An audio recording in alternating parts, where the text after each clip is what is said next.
Chomaka and welcome back to my channel. Today I have a guest. Please introduce yourself. Hello, I'm Hlengiwe. Hlengiwe had a gastric bypass, so her story is quite unique. We both had gastric bypass. That's why she's my new friend. We met in the community, and she fell pregnant 12 months post-op, and her bypass surgery was done in a public facility. I once mentioned that this can be done in a public facility, and it was not me trying to push people away, but it's actually to say that here's proof that it can be done in a public facility, and here's a success story. The journey to surgery, what made you to want to do the surgery? All right, I did not know about bariatric, right? So in January 2020, I went to where I did my op at the Chomaka Hospital in Hlengiwe, Pretoria, to do breast reduction. And when I got there, the doctors were not happy with my weight, my BMI was high, and I desperately needed to get breast reduction because, yeah, I had massive breasts. So the plastic surgeon was like, you know what, we have a bariatric clinic next door. How about you go to the clinic, and if it helps you, you can come back after 2 years, and then we can do your breast reduction. And being me, I listened. Yes. And I went to the clinic to inquire, and I was given an appointment for March 2020. And we all know what happened. Lockdown. Oh, yes! So I did not see the doctors. I only saw the doctors in January of 2021 because of lockdown. Almost a year. And almost a year of waiting. It was the most daunting 9 months of waiting because of levels. You know, if it was level 3, they'll allow. If it's level 4, they'll close. Yeah. I saw the doctors in Jan, and they explained the whole procedure. As much as we are like, hey, government hospitals, but I'm grateful that I did it there. And I did all my tests at the hospital. So what they did is they'll give you a list of tests to do. With a referral, you have to go through all of these departments, but getting an appointment was another issue where I had to see my psychologist after 9 months. So I saw the psychologist. So the first 9 months No, to interject. like the tests, I had to do them. Yeah. But the only available appointment I could get for the psychologist was in September, and that was in Jan. And the scope was in April. Okay. Yeah, so the tests took a bit longer because we had to do COVID tests before they could see you. Yeah. My lung test was in May, so it took quite a long. But like they say, patience is key. In a government hospital, you don't pay with money, you pay with time. I paid with time. And patience. And patience. And then my op was scheduled for the 21st of November, 2021. Sure. And on the day of my op, positive COVID test. Okay, I owe you a hug. You've been through a lot. Okay. Positive COVID test, my op was cancelled, and it was the last day of ops for 2021, and we were not sure if we'll have ops ever again. I was the only one who tested positive for COVID. No. It came as a shock. And I remember running to Lancet with my mom to get a second opinion. It came back positive as well. At 10 o'clock in the morning, it was positive, and I was scheduled to do around 2 in the afternoon. Sure. It was cancelled. I cried so badly. 2 weeks of liquid diet down the drain. I'm thinking that. Down the drain. And how did you console yourself? I told myself, no, I didn't eat a lot. I continued eating slowly. And then on the 2nd of Jan, I was called that the prof wants to put me number 1. Oh, And I was number 1 for thank the goodness. op. Because first it happened, so it didn't feel like a much prolonged process. Festive is quick. December moves like this. Yeah, I but didn't feel it. I'm saying it didn't Yeah. feel like it was another 2 months or close to 2 months. No, I didn't feel it because I was on holiday. And I got a call around the 2nd or 3rd of Jan through the hospital secretary. And she said, you're number 1. The prof will call you. And I got a call in 5 days to say, start liquid diet again. I Because in did. 20 days, Yeah. you're going in. In 14 days, Okay. you're going in. Sure. I think it was, the 5th. 2 weeks of liquid, and I got a call from the prof. Hi, I'm currently overseas. Your surgery has been delayed by another 7 days. And I continued 21 days of liquid. Sure. Until I got my op. Wow. Patience is key. It is key.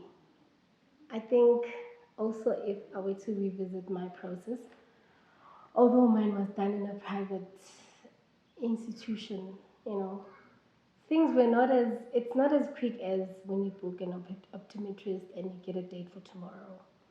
My doctor kept on saying, I'm busy with your medical aid, just be patient. Like, patience is key. This process taught me about patience. Let me tell you, if you think that, because we both have medical aid, but it's just our medical aids. Mine doesn't pay at all. Mine didn't pay either, but I still wanted to proceed with Dr. Sante. And it just showed that even if you have the currency, you pay with time. This is a life-changing surgery, and a lot has to do with your mind, your level of patience. True. Sure. And I think sometimes the delays prove why you have to do it. Because being part of the bariatric community, a lot of people do this up for the wrong reasons. Body dysmorphia, is that the word I'm looking for, is a real thing. And I struggled with my image. And when I look back, how I wish I took more photos of myself pre-op. I don't have a lot of pre-op before photos. And I use the same 5 photos that I have pre-op to do my before and after. But it makes sense. Because I never took, I didn't take photos. I hated the way I looked. And not that I didn't look beautiful, I just never saw it. You never felt it. I never felt it. I never aligned my brains with it. You never saw perfection in yourself. No, that's why I took more than 4 sessions with a professional psychologist because of that. Sure. They needed to dig deep into why am I doing this? And I didn't do it for anyone else, but to be a better version of myself. This was my gift to me, but also a gift to my child, because if mommy does not fit in a Gold Reef City swing, guess who's not going to Gold Reef City? The whole family. If mommy is not happy with how she looks and she can't get into a bikini, guess who's not going to the beach? Everyone. So I'm denying my child an opportunity because I am denying myself opportunities. And I guess if I were to add that, because mommy is not feeling good about herself, therefore, even when there's children's parties, we're not going to show up. We never You showed up. You don't want to see the world. No, we never showed up because I didn't feel that way. I locked myself up constantly. I remember on my 30th birthday, I went out to a club with my friends to celebrate being 30, being forced by my best friend, by the way.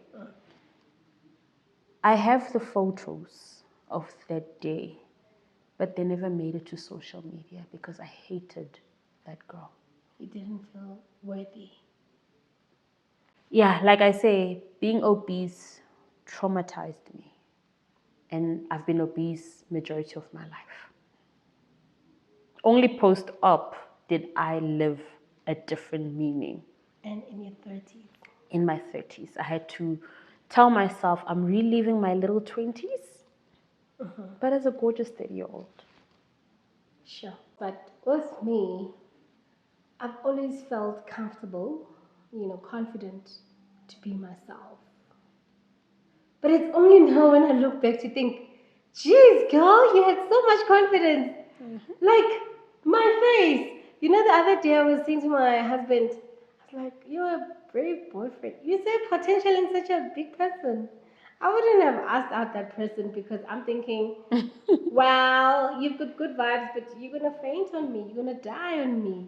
And he loved every corner of you. He did. He was against the op, but I needed it. I was always in pain, couldn't walk, could barely walk, could barely enjoy things that came for free, like a walk, a hike, a run. I couldn't, and that used to eat me up. I want to enjoy life to the fullest, True. be in the moment, experience things, and not do it because I don't want to do it, not don't do it because circumstances I can't fit into a golf city machine. Okay, and tell me about the supports that you had. Did you have any medical support post-op? Did you have or family support post-op? Excuse me. Family support, let's start with pre-op. I never told people that I'm on a journey to lose weight through surgery. It's because this is my journey and it was my secret. But in one of the sessions, the psychologist said, please tell your mom. Best decision ever. I told my mom, I sat her down and explained what bypass was. She was scared. You're losing 80% of your stomach, and what are they doing again? And I explained how the doctor explained it. And she said, are you sure? I'm like, I'm doing this. My mother was so supportive that within the 5 weeks that I did liquid, which is the 2 weeks when I got cancelled by COVID, the 2 weeks and the extra week, she did all my liquids with me. Bless her. She held my hand through liquid diet by being there physically to do it with me. And I was not alone. That was my biggest grace. Post-op, she was there continuously. She understood my diet. She understood everything. She took care of me from the hospital when I left. And I was on a liquid for 2 weeks. And I went back to work quickly, by the way.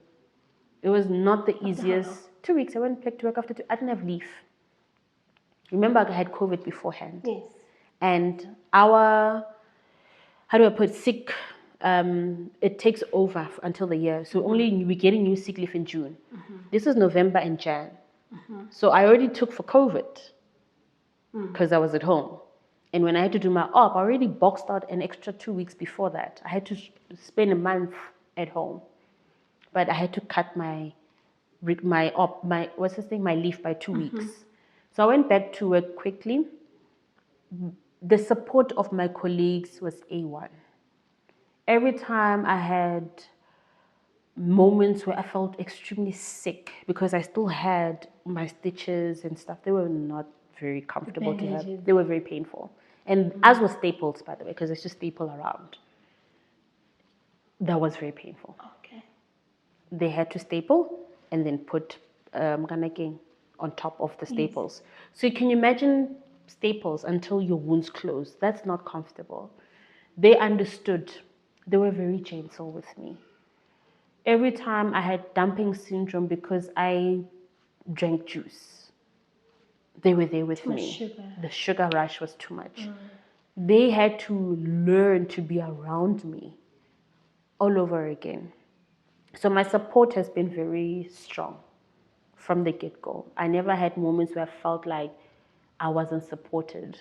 The only person who was against my operation, and I only told him after, was my dad.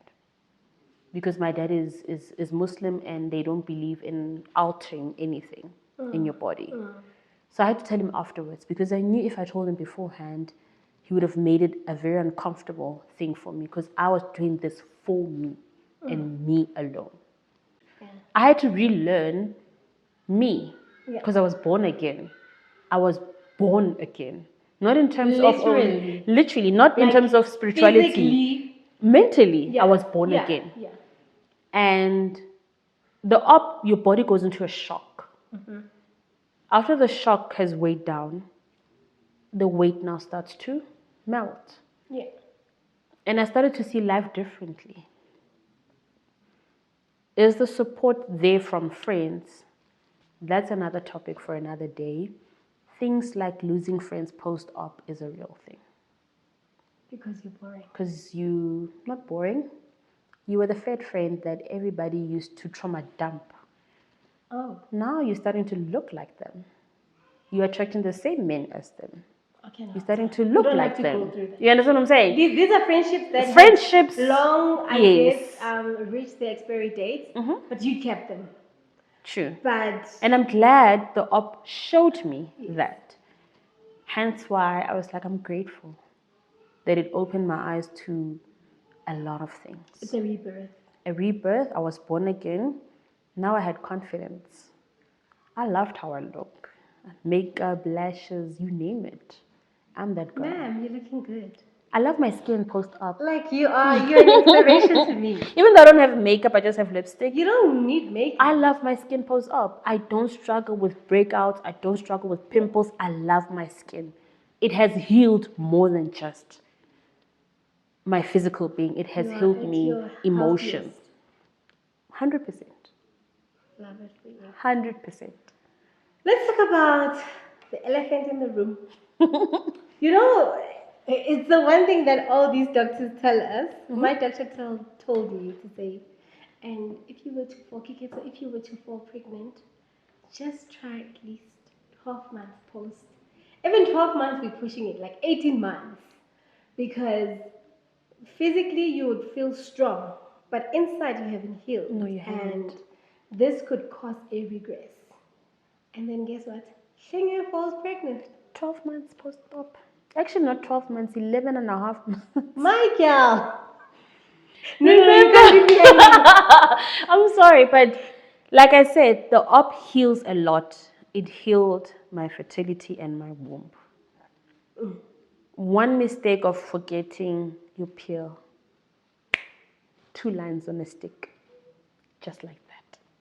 That's how amazing this op. And when I lost all the weight, I was at my peak when I fell pregnant.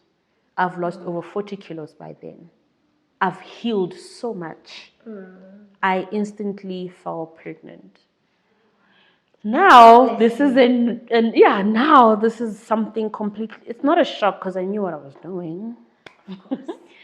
But now I'm pregnant when the doctors are against it. Yeah.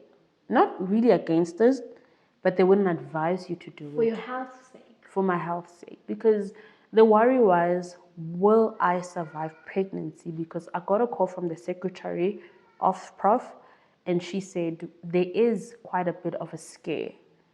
And a lot of the women sometimes have stillborns because the baby is not fully developed, because you yourself are depleted by the operation. Lack of nutrients. Lack of nutrients. And shame, I was depleted 24/7. Constantly on a drip, constantly on medication, because a baby is a parasite or a leech. Yes. They take everything, Yeah. and you're left with nothing. And your stomach has changed, so your feed is not of an adult feed, but it's like you're feeding a baby because of the portions. I was told by the bariatric dietitian to eat every hour. Just to make sure that the parasite, as they eat from you, Feeds. you have something also. Exactly. And remember, eating 2 slices of bread takes 4 hours. Ma'am. So I had to force myself. I still haven't reached 2 slices of bread. It was Like, yeah. Force yourself to eat. This morning I had an apple. It took me literally 2 hours to finish an apple. Eat. I love it for us. And how was the journey like being pregnant? It was, because now it moves from the theory of what you're told that this could possibly be the circumstances to now the actual circumstances. the truth is, Should have had waited? Yes.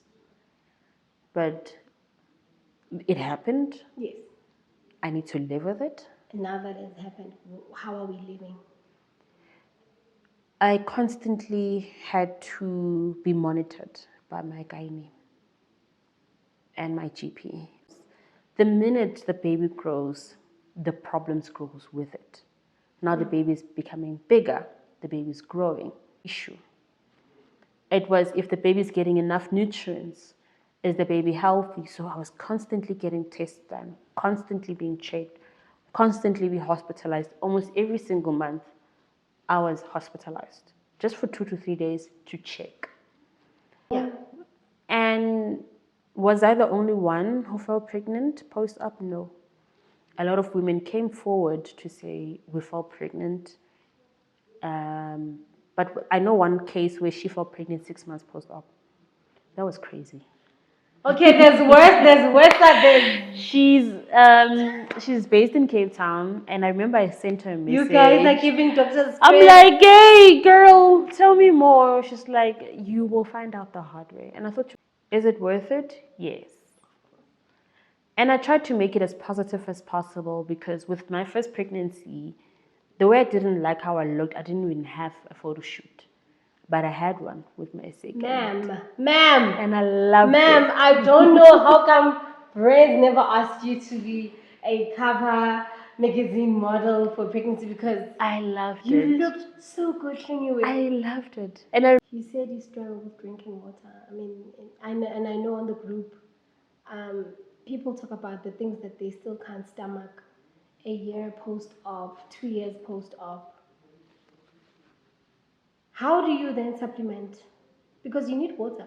Water is like who's cleaning your kidneys? What's cleaning your kidneys? yeah, that's another thing.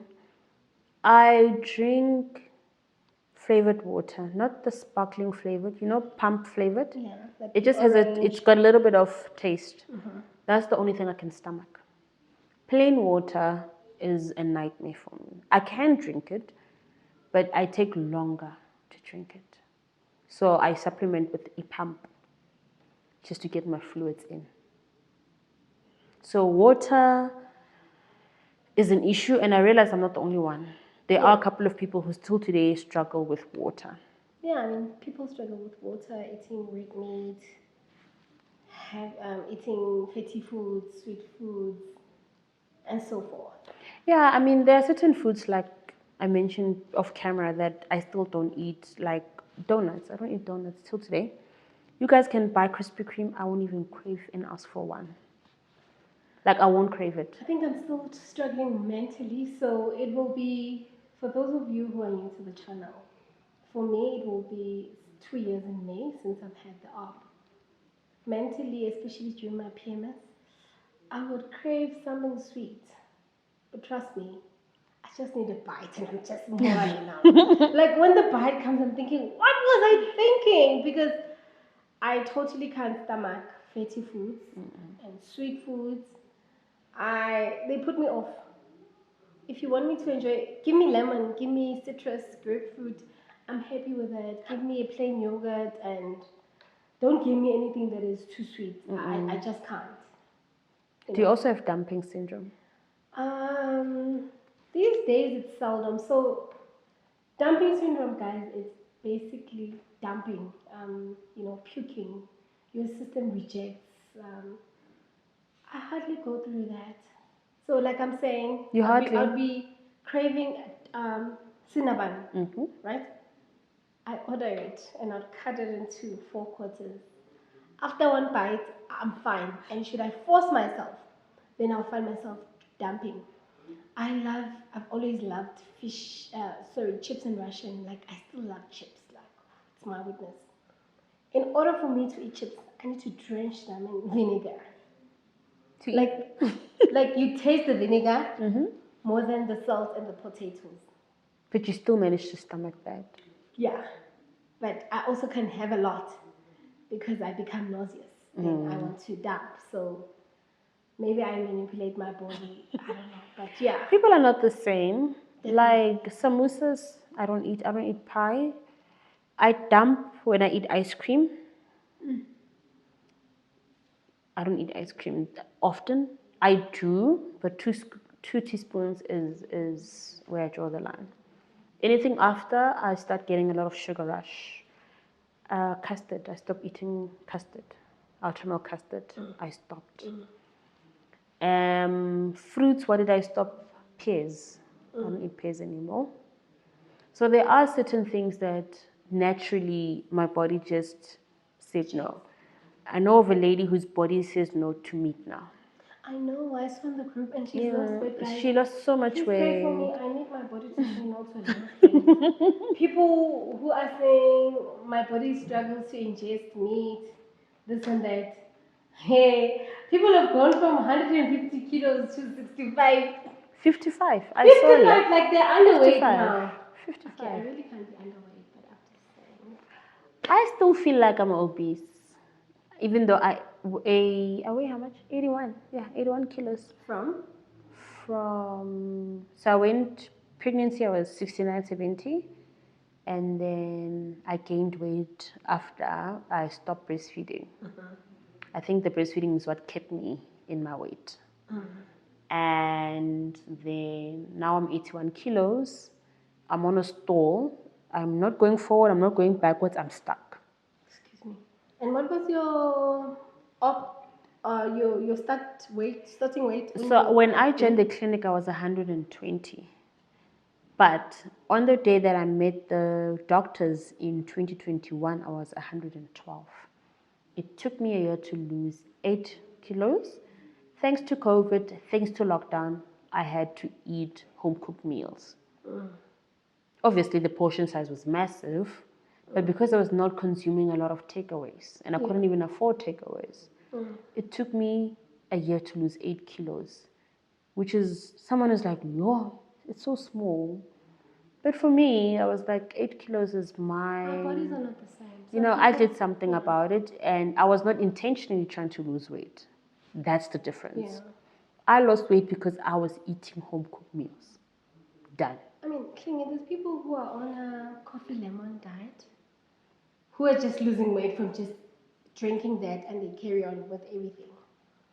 I'm one of the people that I need to exercise. I need to move my body.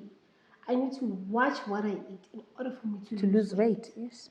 And I'm talking about post surgery. You know, post. The difference with me is I don't gym at all. Guys, How I lose weight? God has favorite people. Eh? How I lose weight is no sugar, completely. Walking, I can. Gym, I can. But the way my schedule is, it's kind of hard to do it. And that sounds like an excuse. 30 minutes of skipping is all I need in a day. I need to do some form of exercise. I just don't do it because I have a small baby and I've got a career that is just so... I'm so busy at work that I sometimes knock off at 8 p.m. So I need to do something about my inflammation. I need to do something about just constantly feeling drained. Because I feel like if I get moving, it will kickstart the burning. Because I can't just lose weight on like, I'll just won't eat. Not eating is not healthy. Yeah. You need to eat. And I'm so used to not eating that I fall back on that. And the day I eat a slice of cake, my body holds on to that sugar. And it's not healthy. And then it becomes like a yo-yo. When I just have one savannah, my body is unforgiving. My body makes me feel like I had 24. That's the problem with post-op. If you eat something that you don't normally eat, your body holds on to it. I have insulin resistance where my hormones are all over the place. I struggle to lose weight naturally because of that. And my periods sometimes are prolonged. Whereby in the first 12 months, I had a sweet 28-day cycle. Beautiful. Missed one pill and I fell pregnant. How I felt pregnant the first time around, I was on the pill. I missed the pill and I fell pregnant. So it's quite clear the pill is what's boosting my fertility. I'm just wondering if I can fall pregnant naturally without the pill. But hey, if you catch now, You can't go back, so I'm just saying. I don't want to try. You can do that test, but what's going to happen with the results? Thanks to Trifosol, twice I was on Trifosol when I conceived both my children. So I'm not sure if it's a Trifosol. I don't know. But every time I fell pregnant twice that I did, I was on Trifosol. And I skipped one. And I fell pregnant. So, but I had a diagnosis of PCOS done through a gynae in 2019 who told me, Madam, this is your problem. Are the legacies of PCOS coming back now that I'm post-op and I had a child? Yes. It's a journey, PCOS. It's not something that will fall away just like that. Yeah. I'm seeing a bits and pieces of it coming back where Traces inflammation. I wake up feeling sluggish, tired, exhausted. And then I ask myself, what did I do? I just sat in front of a computer the whole day. Why am I tired? I wake up tired, I wake up extremely hungry, and I wake up extremely thirsty. Every day of my life. If I don't eat breakfast, I'll collapse. So even if I had to do intermittent fasting, I'd never. 1 meal a day, I can't. Until I get my insulin right. You know what's strange about when you're starving post-op? Like, I'm starving, I'm shaking, but after one bite, you're like, no, life is normal. That's the funny thing about bariatric surgery. People who've never had the op, but they naturally fit or whatever, when they have breakfast, they eat in one sitting, and then they finish and they move. Bariatric, it's something completely. 2 bagels, egg, blah, blah, blah, 2 bites, and you're like, oh gosh, you close. 30 to 45 minutes later, you back for another bite. You close. You even eat cold food because you're constantly biting after long periods of time. Finishing my kaftin starts from the time I get to work until I knock off. I'll be eating the same thing the whole day. Pre-op, Abona. You have a sandwich and coffee right now and a fruit right now. Yeah, one of that medium-sized pizza, I said Romans, I'll finish it by myself. That's when I knew, Hlengiwe, no. This is food addiction. If it's not food addiction, it's food something. You can't finish a box of medium pizza by yourself, girl. Oh, medium pizza. Not large, the medium. I'm The small is nothing. The small is snack. That was a snack. Konamanje, the small, I struggled to finish it in one go. What do I love eating? I love salads as well now. Refreshing. They are very filling. Before, I was a pub girl. Yo. Just chego, you found me where you were looking for me. But now, guys, even eating ikota is a mission. Hey? Oh no, I can't. If I want to eat gota because everyone is eating gota, definitely I don't want the bread. And after 2 bites, because there's chips, you fill up quite quicker. But the filling up, it also feels like seret. Like it's so heavy in the stomach. It is. I remember one lady asked me, is the op painful? It is not a one-size-fits-all answer. Yeah. Some people woke up feeling fine. I woke up screaming. Literally when the nurse was like, Hlengiwe, and I opened my eyes, I just screamed. Like it was so loud. They had to call our prof and everybody to calm me down. It was painful for that good 10 minutes. Could I walk? Yes. Immediately, they put morphine and I slept for a couple of hours. And I woke up after 3 to 4 hours after the whole thing. And I walked. 4 laps, I walked. Was somebody supporting you? No, I walked with my own 2 feet. I walked. Sure. Because the gas needed to come out from the op. I walked.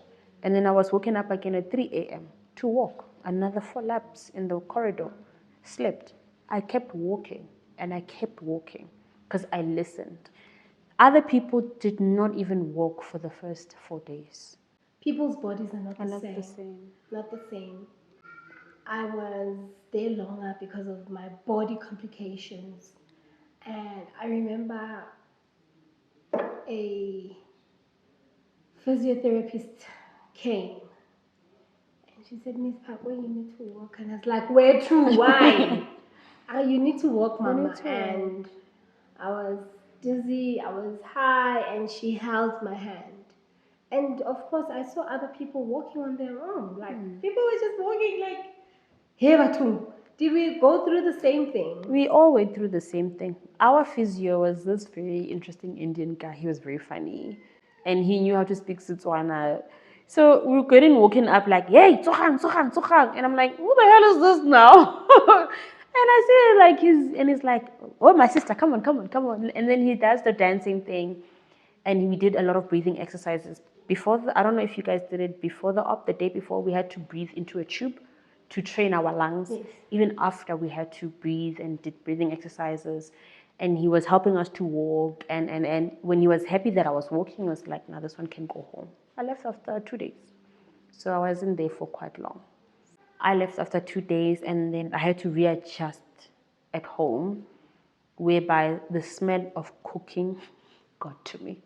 Ma'am, Because I was could not hungry. smell garlic. Like, my sister-in-law came and was like, ma'am, you smell of garlic. She says, but I haven't eaten. I couldn't stand the smell of cologne. I used to tell You my can't husband, stand the smell. don't spray yourself. Don't put on roll on. I can't. It was killing me, and shame. I think I put my family through a lot. That's what I'm saying. It was a shocker. When I got home, my The mom... sensitivity that comes with that Hlengiwe. Yeah, because... I don't want to see people, and people came to see me with good intentions. Like, I didn't want to see people. All I wanted was just to sleep and leave me in peace. You just want to be snuggy in your bed. And yeah, I slept most of the time because I didn't eat. And my mother was like, baby, you need to have something. And I would maybe have a Powerade. Obviously, I can't finish it in one go. And then late in the evening, I would have like soup. Just you know how black mothers are. I'm a spoon, I too, you'll be fine. And I was fine. And that's when I had to relearn food all over again. Yeah. And that is the biggest shock you can go through. Relearning something that comforted you, that was there with you. You know, food is But a best friend. There's a relationship you have. There's certain It's foods you know toxic that when I'm relationship. stressed, I have this. When I want to eat healthy, this is what I have. And all of that you were socialized, how you were socialized about food, it needs to change. It needs to change. And Forget about bread. Like, bread is so useless. And we grew up knowing that bread is important. It's important. Excuse me. It is. The thing is, I had a reward system. If I did well today with whatever I thought in my brains was well, whether it's my job, whether it's being a mom, whether it's just being me, dunk wings, Yeah. day 10 in one go. That was me. And you still have dinner. And I'll still have dinner pre-op. Yeah. Post-op, because I saved so much money because I was not eating. Do you know how crazy it is to save 3,000 rands monthly because of food? Living expenses change. And I injected that into looking good. I injected that in buying clothes. I used that to buy makeup. I used that to, to zhuzh myself up. Yeah. So it's a journey and a half. It does have its moments where you just feel like I'm out, like I'm, just like any other thing that happens in your life. And some moments you are extremely, extremely, extremely happy. But I think one of the most grateful things that I've done for myself now that I've healed from childbirth, from the op, is I'm going to do something I never thought I would ever do in my entire life, and is to wear a bikini. I want to see you in that. A bikini in my adult life. First time I'll be wearing a bikini. Buy 5. It's in my Shein cart. I just need to clear it. Just buy 5. Please. I'm going to buy 5 and I'm going to post it on Instagram. I don't care what my scarring looks like. I don't care. I just want to see Mogele in a bona. Your scars have healed. I They feel have. like I look at you and I think, okay, this will be me in 2 years' time. Really? Yeah, your scars have healed. It really looks like it was a mosquito bite. But A remember, I mosquito also bite. had a C-section after post-op, which means it's another scarring because my child is only a year old.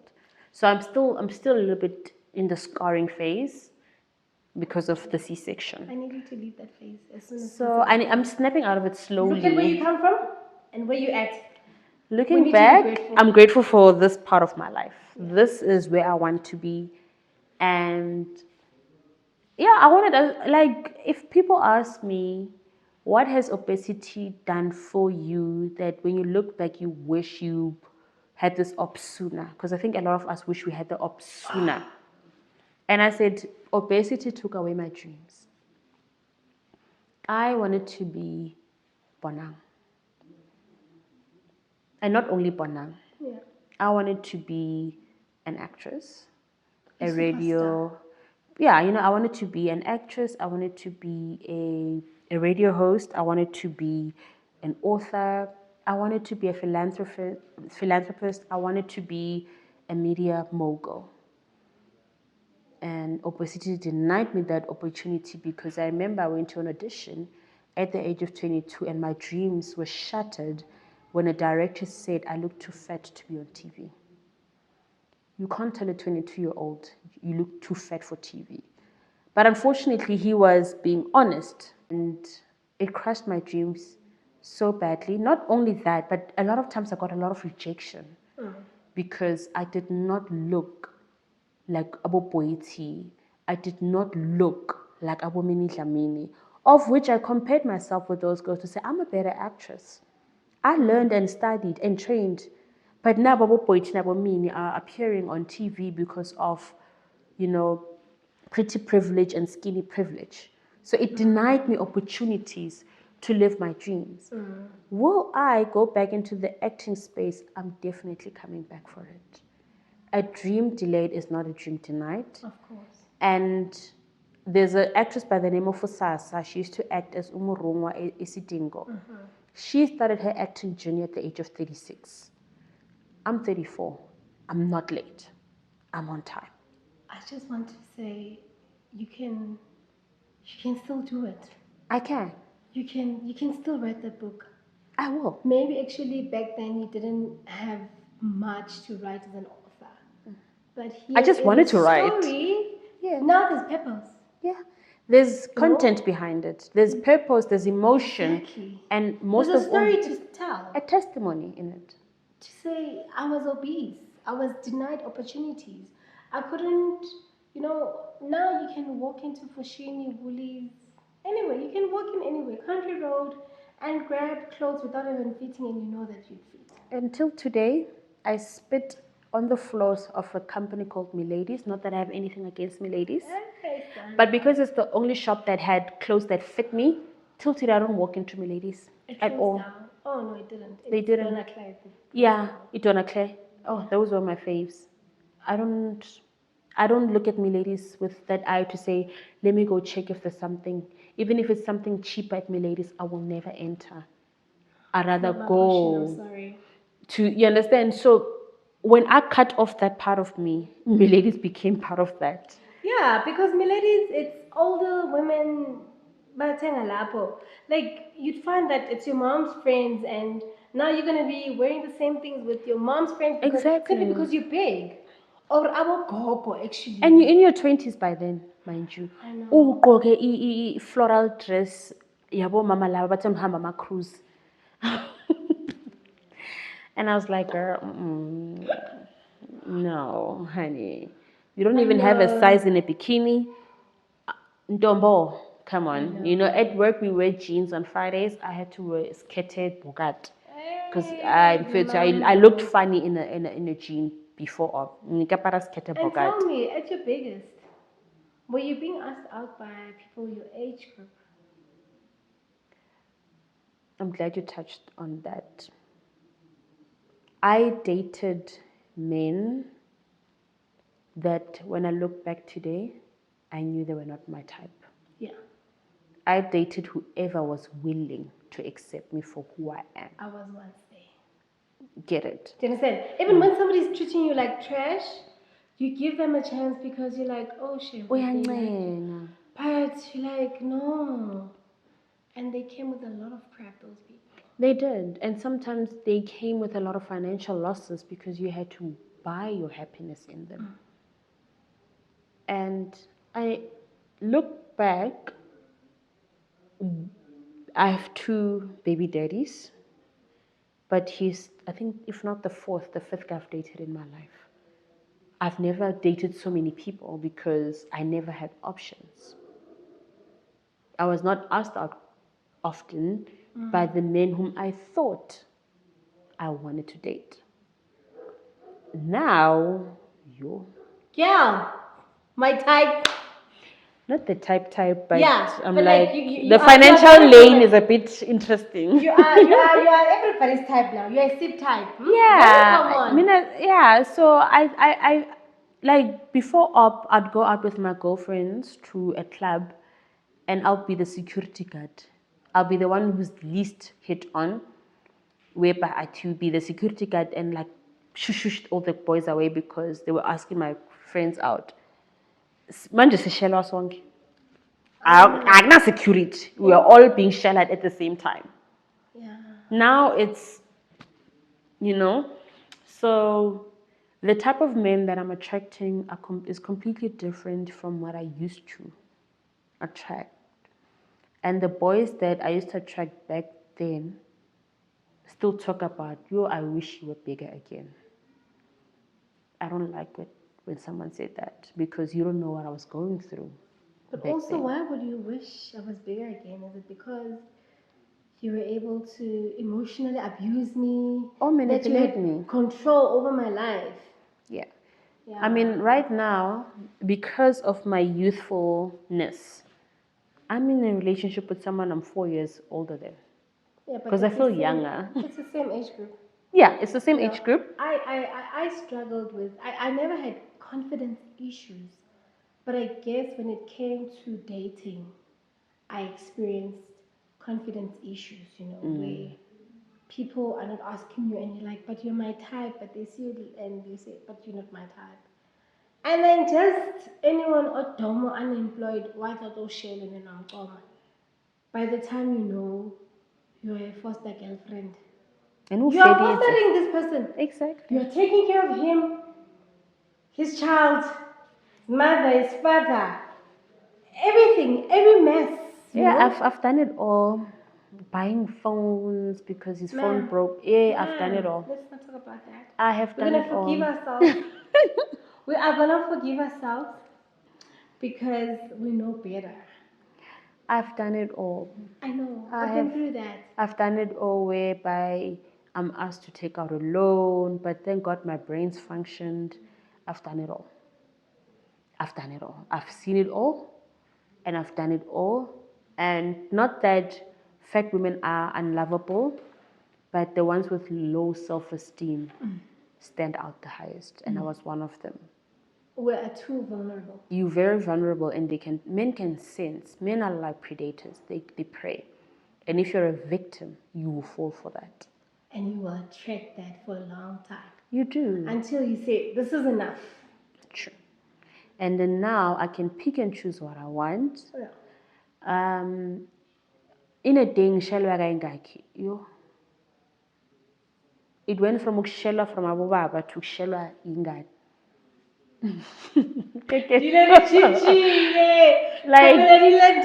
Yeah, last time you can tell he's in university. Yeah. He's 24, 28. I'm afraid to like, I'm not gonna your sister, come on. Because when you feel youthful, you look beautiful, and you attract people. You do. Not that Abu Baba don't, but they come in the approach of sugar baby. Yeah. Where back then they came with the approach with Ndangaya. And let me tell you, sometimes it's not even sugar baby. You just look at their age because you're big. Tosa is 50. So Mutakana na Jango is 50 and Onuna 27. They can see their face is young, but they can tell the honor rock is there. I don't want to go to I don't want to be an honor rock auntie. Come to the end of our video. Thank you so much for joining us. Most Anyway. welcome. Thank you for having me. Sure. And we hope to have you again. And we'll talk about. I'm sure there's so much we can talk about on I this think journey. the next time you will see me, maybe I'll have, you know, that V line because I'm gymming. I'm promising to gym. Please. And maybe by then I will have my breast reduction and we can talk more about cosmetic surgery post-op. Fantastic. Please, guys, remember to comment on the section down below and tell us more, or just send through questions or suggestions what you'd like us to cover more on gastric bypass journey. From me, Kikit Sibande and Hlengiwe. Thank you. Bye. Bye.